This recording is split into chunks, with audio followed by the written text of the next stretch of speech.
So hey guys, welcome to TARS37, and today I'm doing kind of a special video, and DC stop motion fancast, I think I'm getting your name right. If I'm not, I apologize for that, and I will definitely put it in the comments if I got it wrong, or not in the comments, but in my bio. But that person commented on one of my Imaginext videos and asked me to, or if I had ever looked into, purchasing some of the older Imaginext toys that came out in like 2013 for the Target exclusive Justice League line. And he mentioned a lot of these characters and the Javelin up here. And I actually own them all, and basically, when I was a kid, that's when these were first coming out. So when these actually came out originally, that's when I bought them. That's why I actually know a little bit more about Imaginext than most people, not to brag or anything like that, but mainly I kind of grew up with this toy line, so I remember a lot of the stuff as it was coming out, as compared to, just like joining the line recently, and yeah, so I remember when a lot of this stuff came out, and I got really excited when I saw this comment because, I didn't have a YouTube channel when I bought these toys, and now I'm going to make a video where I kind of talk about something I've owned for a long period of time, and does my opinion change on that? So, yeah, it's going to be really interesting, and there's a lot of nostalgia in this for me. But basically, these were all Target exclusive packs, and in 2013, they launched the Justice League series at Target, which was Imaginex's first spinoff series. Actually, you know what? I take that back. The Gotham City collection was their first spinoff series, and that was a Toys R Us exclusive. And they've done it a couple times. They made a couple more that were Toys R Us exclusives. They did a Walmart series once, Streets of Gotham City, and this was their first main one that was Justice League. And at the time, we had just really gotten Batman Imaginext, so the Justice League aspect was really cool because we were finally getting more of the main DC characters. And yeah, so they did a lot of different ones. There's Grodd back here. He was one of the most popular released from that series, and a big issue with this line was it was actually coming out when Target was shutting down in Canada, so it's kind of been more of like harder to get outside of the United States. But Grodd's really popular. A lot of people really like him. He was the first one I ever got in this series, and I was so excited because I finally had gotten a villain that wasn't a Batman villain. I remember just as a kid, the day I got him, being so excited. I went home and played with him, and he's in played with condition, by the way. But yeah, he was really cool, and he's massive too. Like, look at his feet and his hands. And Grodd had like this missile, which you can obviously tell I lost, but because of how big his hands were, he could hold the members of the Justice League and attack them, but he could also, I don't know if he'll still do it, but he could also balance on his first two hands because of how big he was, and that was really cool.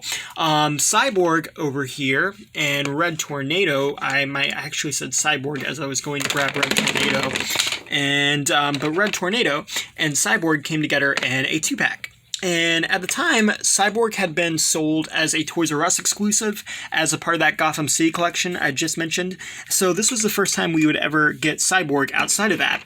And a really cool thing was, instead of making the straight up same Cyborg, they actually made this Cyborg with his weapon from like a gun or something, kind of like a blaster arm. Something we're like used to seeing Cyborg with, an arm cannon, and it was really cool that they did that. And it was a nice way to variant Cyborg without making an all new Cyborg or giving us the exact same Cyborg. Red Tornado, on the other hand, I believe was a totally new figure at the time. They have made a newer one since, and I reviewed that one on the channel. I never reviewed these two before, but he's got this yellow arrow on his head, and something I really like about this Red Tornado versus the newest Red Tornado is there's just a lot of sculpted detail on this version of Red Tornado. Like, he has these, like, cuts that go all throughout his body that just make him look more mechanical. I also really like this kind of piece up here, the blue and the red, and how they double-sided it. And overall, Red Tornado just looks really nice. And let's see, Martian Manhunter came with Plastic Man. They also did a lot of 2-packs in this series. And Martian Manhunter is really cool. I'm going to be honest, though, I don't really like this Martian Manhunter. I prefer the OG blue and red Martian Manhunter. That's the one I prefer. So this one's cool, but it's just not my favorite. Unfortunately, they've never done a blue and red Martian Manhunter, but I still think this one was cool, and I was really happy to get it as a kid. Now, Plastic Man, on the other hand, I absolutely loved Batman the Brave and the Bold. So Plastic Man is one of my favorite characters, but what they did with Plastic Man was they actually made him out of rubber. So you can, like, bend his arms, you can bend his legs and his head. Now, something I've seen with a lot of these Plastic Man figures is, over time, the paint starts to smear off them. So if you have this Plastic Man, or you're intending to get this Plastic Man soon, just be on the look for that, because I've seen a lot of Plastic Mans where his eyes or hair is missing. So, but yeah, but it was a really cool concept to do a rubber figure, and we saw Imaginext do this a couple more times, I think with like their crash test dummy figures and stuff. Now, over here we have Blue Beetle. Blue Beetle came with a car, and that car is long gone. I don't know where it is. I'm not going to attempt to find that for this video. But this legit was probably my favorite single figure to actually come out of this whole series. I absolutely love this version of Blue Beetle. Like I said, I love Batman Brim and Bold, and I love this design for Blue Beetle. And it's very simplistic, but it's really nice. It's got like metallic blue mixed in with the black, and something really cool is you guys a little backpack there. I know that's not the name of it, but I know I'm going to mispronounce the name, so I'm not even going to try to say it. But it's really cool. And unfortunately, when they kept, they did release Blue Beetle a couple times as like a Kohl's and another Target exclusive in figure packs, but unfortunately, they never released his backpack with him. So his backpack has only ever been made in that first set that came with the car. And, you know, for this particular Blue Beetle, you kind of need that. So I was a little disappointed that they only ever made it with the car. But I am happy I was able to get it while it was available.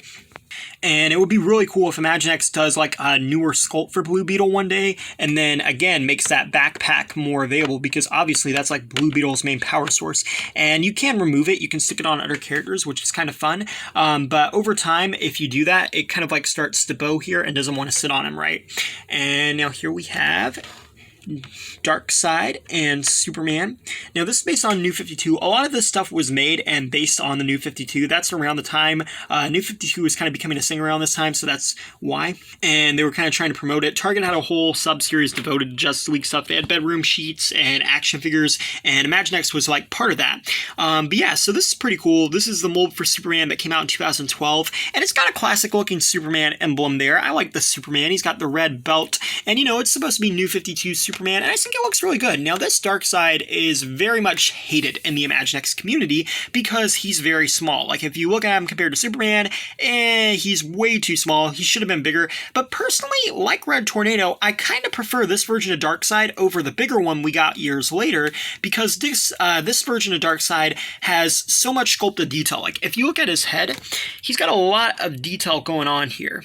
And you can see that he's got the red eyes, and also mine's a little played with, as you can see. But like this thing here, like his scale armor, it's got some nice cracks mold into it. Same with the back of him. Like, this is all sculpted detail. This isn't really paint on, even though it does have paint. This is stuff that they worked into the sculpt, and not necessarily something they had to do. And all of it just really pops.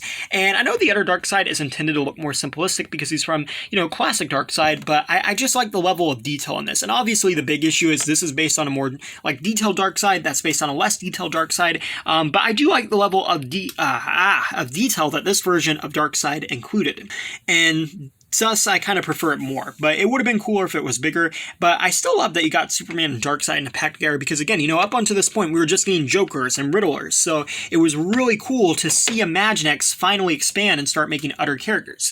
Now, up next, we have the Green Arrow. Green Arrow came with a launcher that shot arrows, which, again, at this point is long gone somewhere in my collection. But this actually came out around the time that Arrow came out, and it was just a really nice design for Green Arrow, and to this day, it's still one of my favorites. Like, I like the new Green Arrow because it's got the cloth hoodie, but this one kind of sets in as my favorite because it's just really cool. It's like this armored kind of arrow design here, and you have these yellow stripes.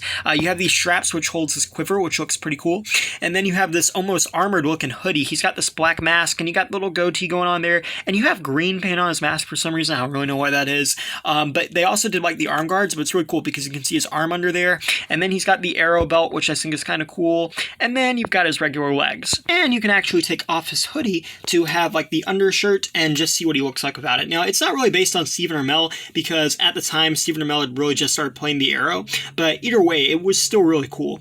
And then here we have Black Manta. Now, Black Manta is another favorite of mine from this line because, like I said, up until this point, we only had Joker or Riddler.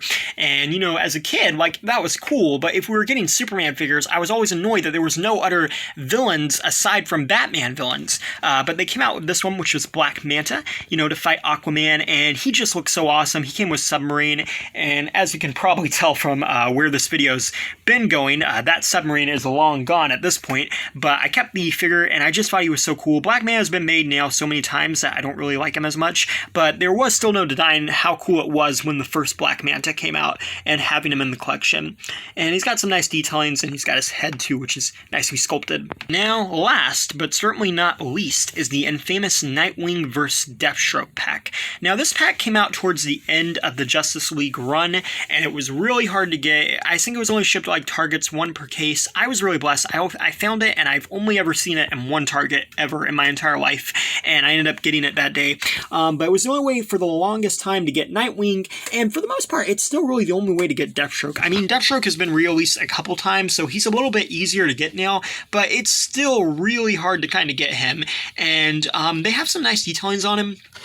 Like Deathstroke alone, his armor is really cool. It's got the scales, and then he's got these molded bands, and he's got this massive sword, which looks really cool. Nightwing came with a battle, like baton thing, and then you've also got the other side, which is painted nicely, and overall, Deathstroke just looks really cool. Nightwing, on the other hand, has the smaller emblem, but I like it. It's got the little cuts in the bird there, and then he's got a belt, which is very similar to Batman's belt, and the whole design of this is very similar to a Robin or Batman costume, and I really like how they kind of added that in. I thought that was cool. And then you have the old school Nightwing hairstyle, or at least older at the time, and yeah, it definitely looks good. You know, I like it. I kind of prefer the newer look for Nightwing that they've been using, but yeah, it was good. And I remember when this first came out and getting, or not really first came out because I got it kind of late, but I was still really excited when I got these two. And, you know, again, it was just more of adding, even though Deathstroke has been a Batman villain, it was just more of adding a larger villain roster, because now you finally had someone for Nightwing and Green Arrow to go up against. You know, it was a really nice way to kind of space that out.